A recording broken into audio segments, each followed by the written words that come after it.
Bismillah, la louange est à Allah, nous le louons, implorons son aide et lui demandons pardon, et nous nous protégeons auprès de lui du vice de nos personnes et de nos mauvaises actions.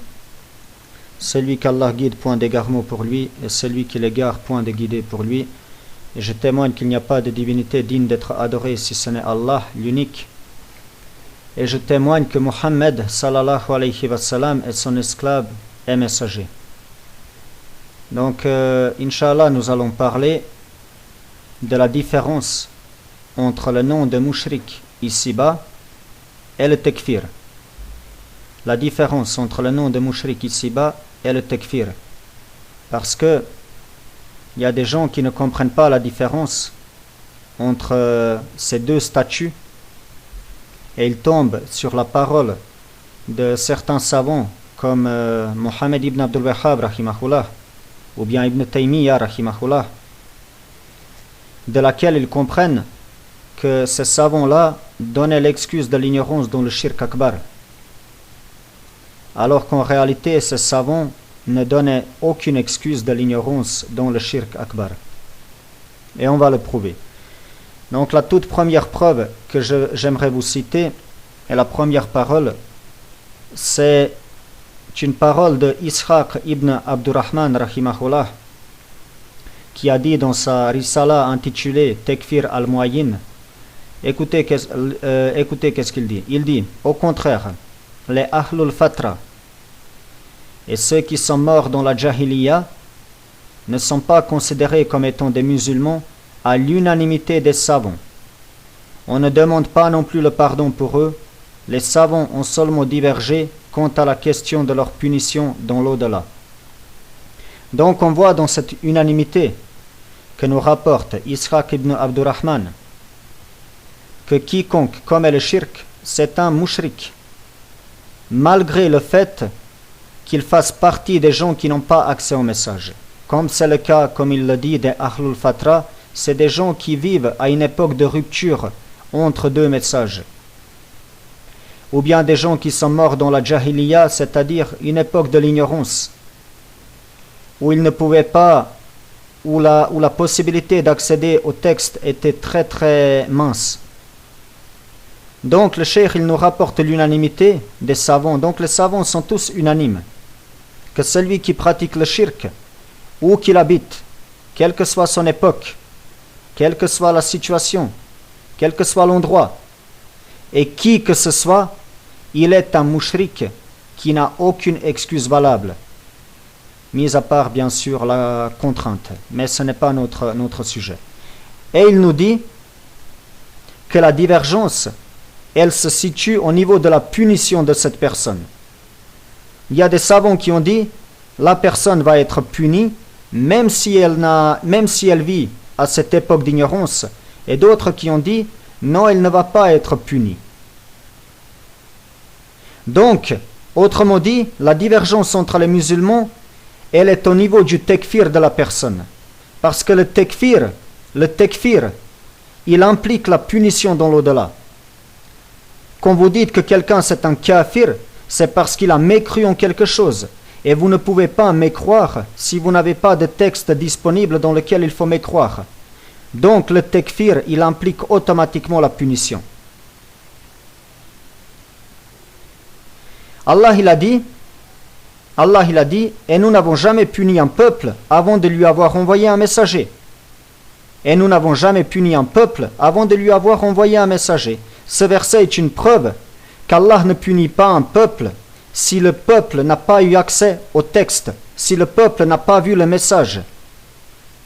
Et écoutez ce qu'a dit Ibn Taymiyyah rahimahullah, il a dit dans Majmu' al-Fatawa, volume 2, page 78, et la mécréance pour laquelle on est puni n'existe qu'après la transmission du message. Et la mécréance pour laquelle on est puni n'existe qu'après la transmission du message. Et c'est ça le tekfir. D'accord? Et voilà pourquoi certains savants, ils n'appliquent pas le tekfir sur des gens qui ont vécu à une époque d'ignorance. Mais ça ne veut pas dire, parce qu'ils n'appliquent pas le tekfir sur eux, qu'ils les considèrent comme étant des musulmans. Écoutez maintenant cette parole que que malheureusement il y a beaucoup de personnes qui l'ont pris comme une preuve que l'ignorance est une excuse pour celui qui annule le tawhid. C'est la parole, subhanallah, de Mohammed ibn Abdul Wahhab, rahimahullah.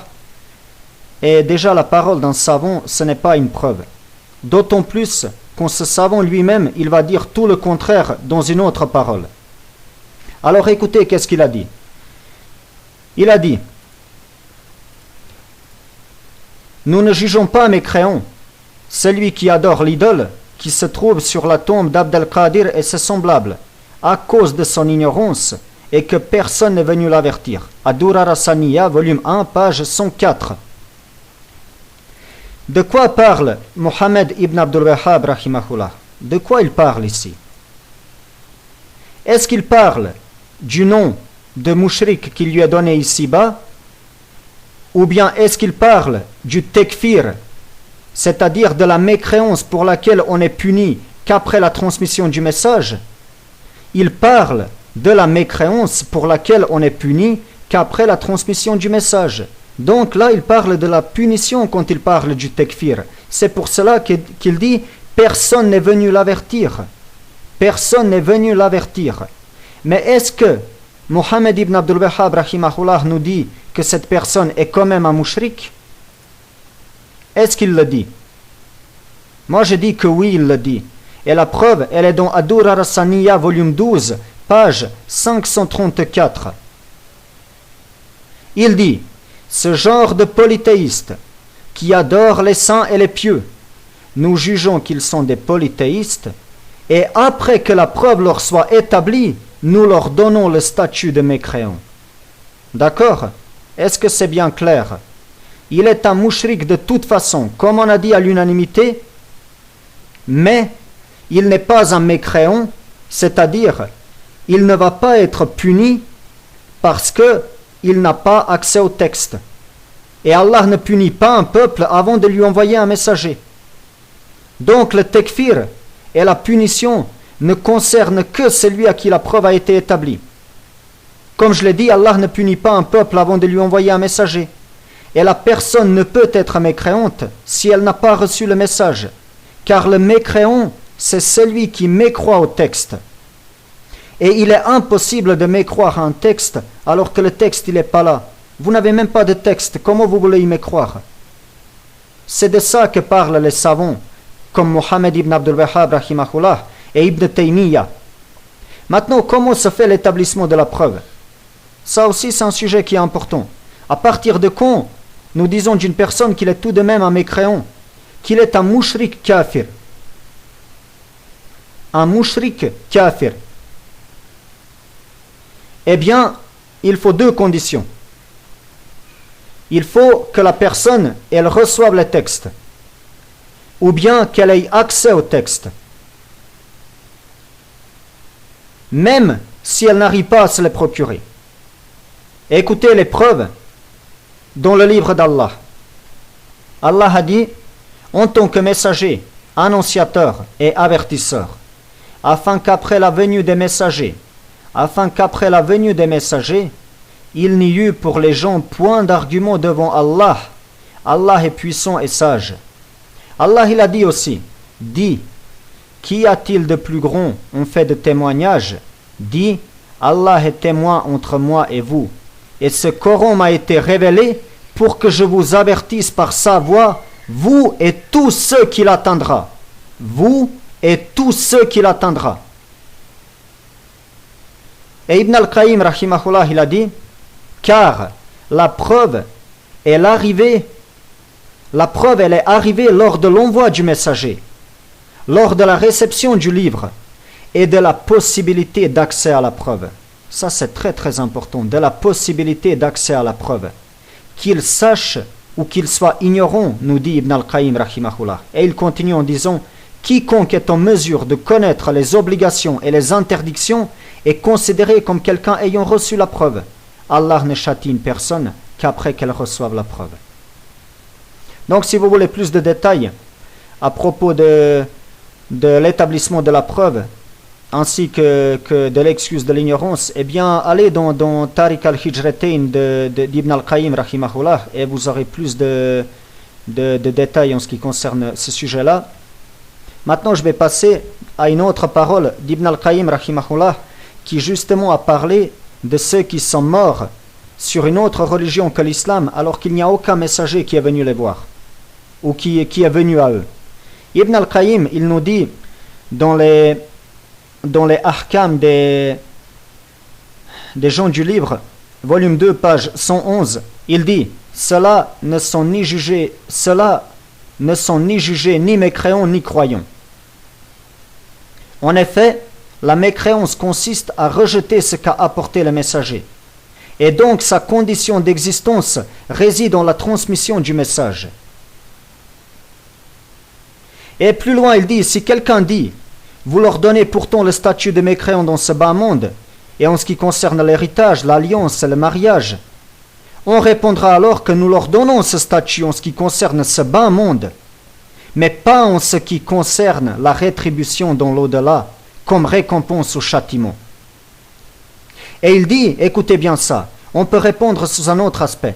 Ils sont mécréants, mais leur châtiment disparaît vu que sa condition est absente, à savoir l'établissement de la preuve. Le châtiment disparaît vu que sa condition est absente, à savoir l'établissement de la preuve. Donc quand les savants parlent et ils disent « nous ne rendons pas un mécréant un tel », ils parlent du châtiment. Et ils ne disent pas que l'ignorance est une excuse dans l'annulation du tawhid. Ibn Taymiyyah, il a dit aussi, rahimahullah,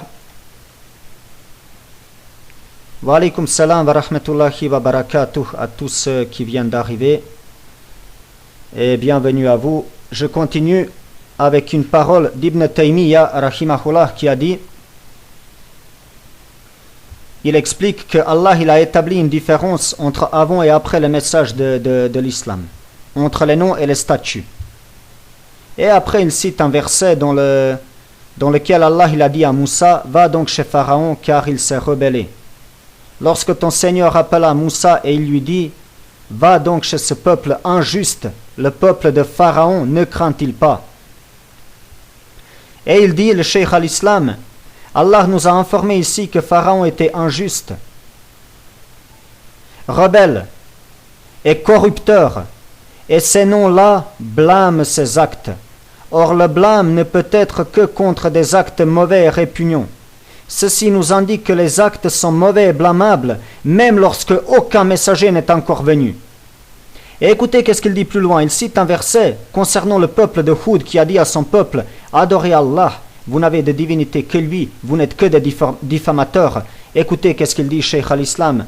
Il dit, Allah les déclara diffamateurs alors qu'il ne leur avait pas encore ordonné de loi à laquelle s'opposer. Mais il les déclara diffamateurs car ils croyaient en d'autres divinités qu'Allah. Et il dit, le nom de Mushrik est affirmé même lorsque aucun message n'est encore parvenu, car il donne des égaux à Allah, bien qu'aucun prophète ne lui soit parvenu. Majmu al-Fatawa, volume 20, page 19. Il y a d'autres paroles, subhanallah. Je vais en citer une de Hamed ibn Nasir, dans Ad-Dur al-Rassaniya, volume 10, page 136 à 137. Écoutez. Il dit, lorsque quelqu'un commet de la mécréance ou du shirk par ignorance, sans personne pour l'en prévenir, il dit, nous ne lui donnons pas le statut de mécréant tant que la preuve ne lui a pas été établie. Qu'est-ce que ça veut dire quand il dit, nous ne lui donnons pas le statut de mécréant? On a dit avant, il parle du châtiment, parce qu'il n'y a personne qui est venu le prévenir. Mais écoutez qu'est-ce qu'il dit. Il dit encore, cependant, ne lui donnons pas non plus le statut de musulman, mais nous affirmons que ces agissements sont une mécréance désacralisant le sang et les biens. Voilà. Il confirme qu'on ne l'appelle pas musulman, même si on ne dit pas qu'il est mécréant, mais il y a unanimité qu'il est un mushrik. C'est pour cela qu'à chaque fois que vous voyez qu'un savant, il dit qu'il n'applique pas le tekfir sur quelqu'un qui pratique le shirk, cela ne veut pas dire que ce savant il voit l'excuse de l'ignorance dans l'annulation du tawhid. Mais cela veut dire qu'il ne lui confirme pas la punition dans l'au-delà. parce qu'il se peut que cette personne n'avait pas accès au texte selon ce savant-là.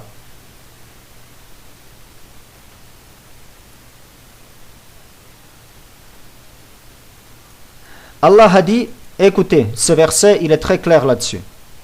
Et si l'un des polythéistes demande asile, accorde-le-lui afin qu'il entende la parole d'Allah. Regardez, il n'a même pas entendu la parole d'Allah. Puis fais-le parvenir à son lieu de sécurité, car ce sont des gens qui ne savent pas. Ce sont des gens qui ne savent pas. Ibn Taymiyyah, rahimahullah, il dit dans Majmu' al-Fatawa, volume 14, page 282, c'est pour cela que quiconque adore, n'adore pas uniquement Allah. Quiconque n'adore pas uniquement Allah, c'est qu'il adore forcément un autre que lui. Il est donc un mouchrik. Il n'y a pas trois catégories de gens. Soit il est monothéiste, soit il est polythéiste, nous dit Ibn Taymiyyah. Et écoutez qu'est-ce qu'il dit d'autre dans Majmu' al-Fatawa, volume 7, page 325.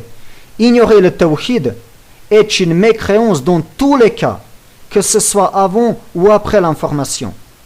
Majmu' al-Fatawa, volume 7, page 325. Maintenant, on va entrer dans la divergence. On va entrer dans la divergence et voir qu'est-ce qui se passe exactement. Il y a un hadith qui a été rapporté par l'imam Ahmed dans son Musnad. Et ce hadith est un argument pour les savants qui argumentent que la personne sera testée si elle a vécu à une époque de rupture. Donc, c'est un hadith dans lequel il est dit qu'il va y avoir 4 catégories de personnes. Un homme qui est sourd, un homme qui est bête, un homme qui est fou et un homme qui est mort à une époque de rupture. Le sourd, quand il va venir, il va dire à Allah, il va lui dire « Ô Seigneur, l'islam est venu. » Mais je n'entendais rien. Et le fou, il va dire « Ô Seigneur, l'islam est venu. » Alors que les enfants me jetaient des excréments. Celui qui est bête, il va dire « Ô Seigneur, l'islam est venu, mais je ne comprenais rien. » Et celui qui est mort dans une époque de la rupture, il dira « Ô Seigneur, aucun messager ne m'est venu de ta part. » Alors, Allah, il va prendre leur engagement. Il va leur envoyer un messager qui va leur dire « Entrez dans le feu. » Subhanallah. Il va leur envoyer un messager qui va leur dire « Entrez dans le feu. » Puis le prophète sallallahu alayhi wa sallam dit « Par celui qui détient l'âme de Mohammed sallallahu alayhi wa sallam dans sa main, s'ils obéissent et entrent dans le feu, ce dernier sera pour eux fraîcheur et douceur. » Imaginez l'épreuve, subhanallah. Nous, il y a des choses qu'Allah il nous demande ici-bas, on ne les fait pas. Ne vous dites pas, c'est facile, je n'ai qu'à entrer dans le feu, et Allah il va me pardonner. Déjà, si ici-bas, on désobéit pour des petites choses, comment on peut se dire, c'est bon, je vais obéir quand on me dira, je vais entrer dans le feu? Écoutez, qu'est-ce qu'il a dit Ibn Hazm, rahimahullah. Il a dit, dans Al-Ihkam, Fil Ahkam, volume 5, page 686, il a dit, quant à celui à qui la mention du prophète, sallallahu alayhi wa sallam, n'est pas parvenue, s'il était monothéiste et croyant, avec son instinct d'une foi valide, il n'aura aucun châtiment et comptera parmi les gens du paradis. Par contre, écoutez bien ça, par contre, s'il n'était pas monothéiste, il comptera parmi ceux qui ont été mentionnés dans le hadith. Le jour du jugement, un feu leur sera présenté. Il leur sera ordonné d'y entrer. Ceux qui y entreront seront sauvés et ceux qui refuseront seront perdus. Allah a dit, nous ne punissons personne avant d'avoir envoyé un messager. Et il conclut en disant, il est donc exact que nul mécréant ne sera puni tant que l'avertissement du message ne lui est pas parvenu. Maintenant, vous devez savoir qu'il y a certaines personnes qui disent, certains savants qui disent que la preuve, elle a été établie à toute personne. C'est pour cela qu'ils disent que les gens, même s'ils vivent à une époque de rupture, ils vont quand même aller en enfer éternel, parce que la preuve, elle a été établie à tout le monde. Et regardez leur preuve. Leur preuve, c'est pas n'importe quoi. Leur preuve, elle est très très forte. Ils disent, Allah a dit, nous avons envoyé à chaque communauté, un messager pour leur dire, adorez Allah et écartez-vous du tagout. Qu'est-ce qu'on voit dans ce verset? On a vu qu'Allah ne punit pas un peuple avant de lui envoyer un messager. Mais là, qu'est-ce qu'on voit? On voit qu'Allah, il nous informe qu'il a envoyé à chaque communauté un messager. Voilà l'argumentation de ces savants qui n'est pas du tout à sous-estimer. Quant au hadith que nous avons rapporté avant de l'imam Ahmed, ces savants-là, ils considèrent que ce hadith, il est faible. Voilà pourquoi ils ne le prennent pas comme une preuve. Et Mohamed Al-Amin Al-Shanqiti, dans Adwa Al-Bayan, volume 3, page 153, il rapporte cette divergence. Et il cite notamment que c'est l'avis de l'imam An-Nawawi qu'il a stipulé dans son commentaire du Sahih Muslim. Barakallahu fikum de votre attention. Subhanakallahum wa bihamdik. Ashhadu an la ilaha illa ant. Astaghfiruka wa atubu ilayk. Assalamu alaikum wa rahmatullahi wa barakatuh.